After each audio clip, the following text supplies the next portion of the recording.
I know what a snake will do to you. I've heard already.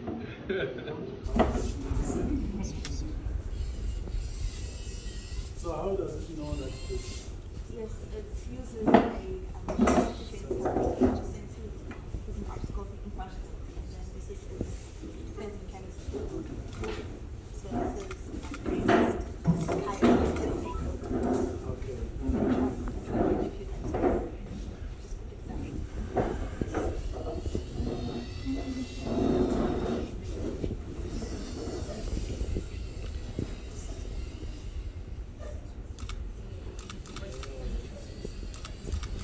Like you're playing a top.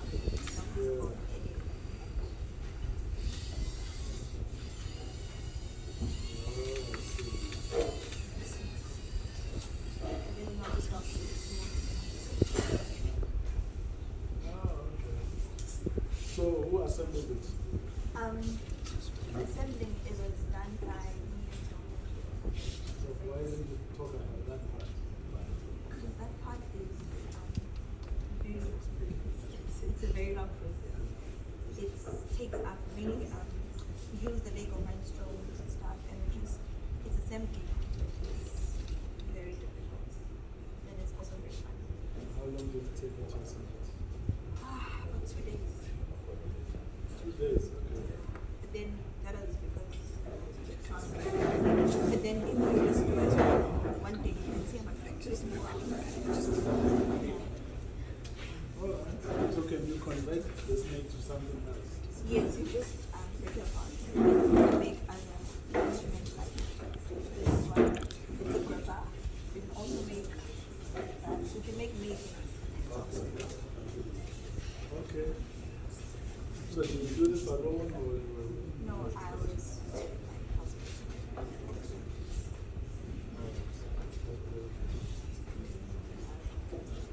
Okay.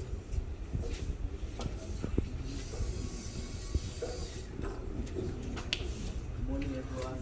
My name is Silas Fana, and I'm what I call popsicles.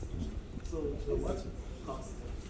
The reason it has this name is because of its ability to sense obstacles that is in front of you from a certain distance. So, I'm just going to illustrate to you this. I actually did. So, it travels until it senses an obstacle that is at least 20 centimeters above it. In front of it, then it slows down the speed by 50%. Then just before it reaches 5 centimeters, it stops which is just going to happen. Okay. So did you put it together yourself? So how did you decide on the distance that it must reach before it hits an obstacle? So what we do is it has a break which we call the break variable. So we code it in the computers. It has actually an app which we code it on, and then we communicate the actual code into the break. And then we download it into it, and then when you come here, we test what it actually coded, which is actually accurate. Okay. What else can you do? At the moment, as we put the proximity sensor, it detects this distance and then it travels for a certain distance. But in the code, you can actually tell it to do different things, such as making sound, angry sound, happy sounds, or goodbye sounds. That is all up to the code and what you actually want it to do at a specific time. So, as we did here, we made it turn back and go back to the original position. Some might actually want it to turn back for a few centimeters and turn to a different direction. So we could do this if we wanted to go to a specific direction, but we put the proximity sensor to tell it to not hit the obstacle in front, but instead turn and head on to another direction. Okay. Do you do this alone as well? No, so we work as a team. You work as a team. Are you the team leader? Not really, so we go You're just the presenter. You're the spokesperson. Okay, you speak very well. All right. Well done. Sure. Okay, so good morning, everyone. Morning. This is what we call microbits. These microbits send messages to each other. So right now, I just click, right click, and I'll just select A by pressing this smiley face. Go to B, And then I'll press both of the buttons at the same time to send it to the other microbit. These microbits help with communication, and it works up to a range of 30 meters away from each other. And I feel as if these microbits could be helpful in maybe hostile situations where like hostages need to communicate with people on the other side, and without anybody knowing, they could just type the message through the microbits. Okay. Also, it's a messaging system. Yes. Okay. So how do you link them together? How do they get to talk to each other? To each other. I think it is because they have a code already set inside of it. Because this is message 1 and this is message 2. Okay. Because over here as well, we have different kinds of microbits that can be able to display something as simple as EHS, or like for branding or logos and stuff. Yeah. So is each one a receiver, or it can also send? Yes, we can also send to message 1 for message 2. Okay. Because I can even demonstrate for you right now. You can press C, E, and F. And then I'm going to send it to message 1 by pressing both of these buttons at the same time. Then you have to display. So you can write my name. Oh, yes. Okay. That's fine. Yes. Okay, that's great. So how did you find these pieces like that, or you put them together, or you just program them to do the work?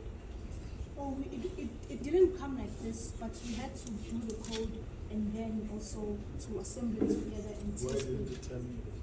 Because that's the important part. Yeah. You see, you must say to me, this is my car, I made it myself. And this is how I made it. Now let me drive it to show you that it works. Yes. Yeah? Yeah, all right. But well done. Great stuff. All right. And the snake wants to do something here. He wants to eat me because I'm criticizing him. I think the snake, Mr. Mshanga, we can loan it to the minister for community protection. No,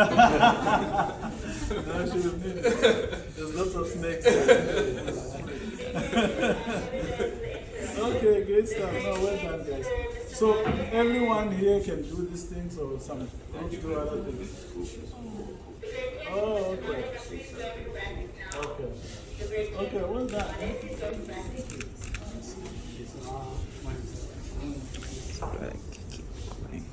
This is our code.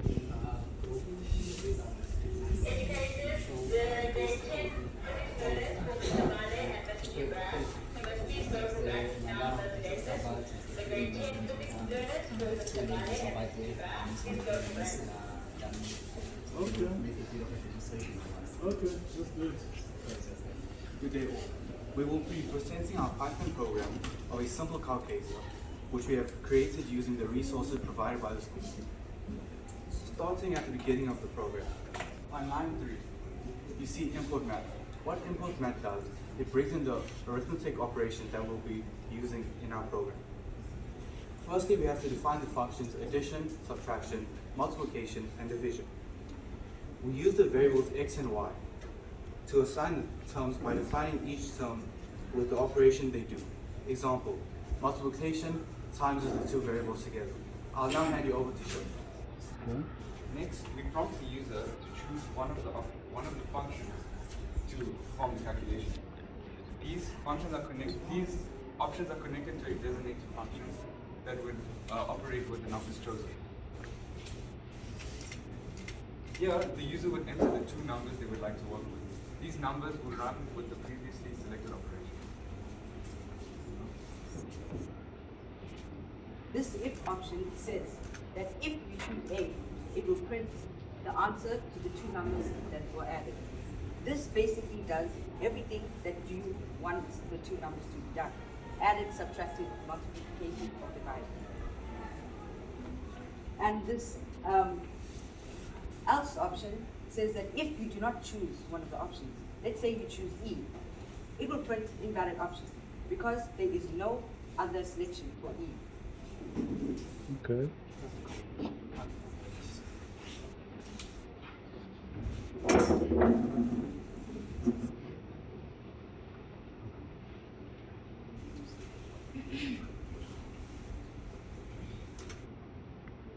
We will demonstrate this code. Let's say you want to choose D for division. Enter number 1. It can be any number. Would any of you would like to choose a number? Mr. Mshan. Okay, let's say 40. Now what do you want it to be divided by? Let's say 3. Here's your answer. Okay, wow. We will now- Okay, We will now hand you over to Jan and Zuzo for factorial. okay.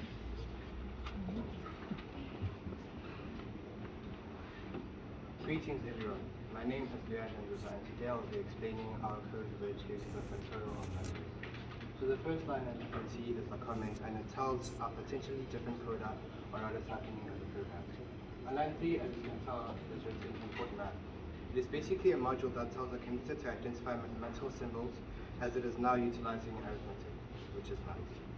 And then on line 5 is written define factorial n, which is a function which tells the module to call upon the method of performing factorials to a specific value. Return math factorial n tells the computer to return to the function to factorialize it using the preferred number. On line 8 is written number, and you can choose any number you want. So if any of you guys want to prefer any number you want, choose. Dr. Mahai. 30. Print will then display this text, and then it will also give you the factorialized version of the number. As you can see here is the answer. Thank you. Oh, okay. Sure. Okay. I will now introduce Thomas Julia and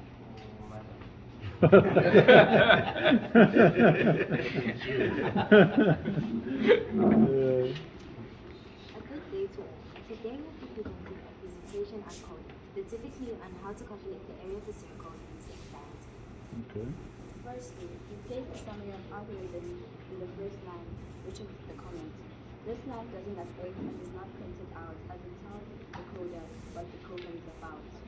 Line 3, import line, tells the computer to import arithmetic operations. In line 5, we then indicate the variable, in this case diameter, which is equal to float. In parentheses, we place input in the preceding parentheses. We prompt the user to enter the diameter within a string. We then close both parentheses. Line 6.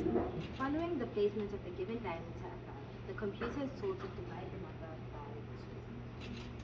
The value of pi is given, which is 3.1415. Line 10.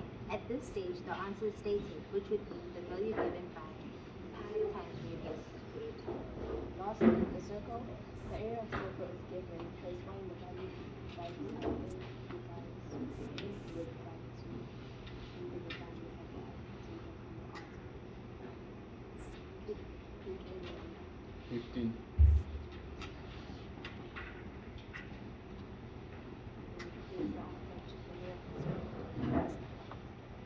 Okay. So it's working.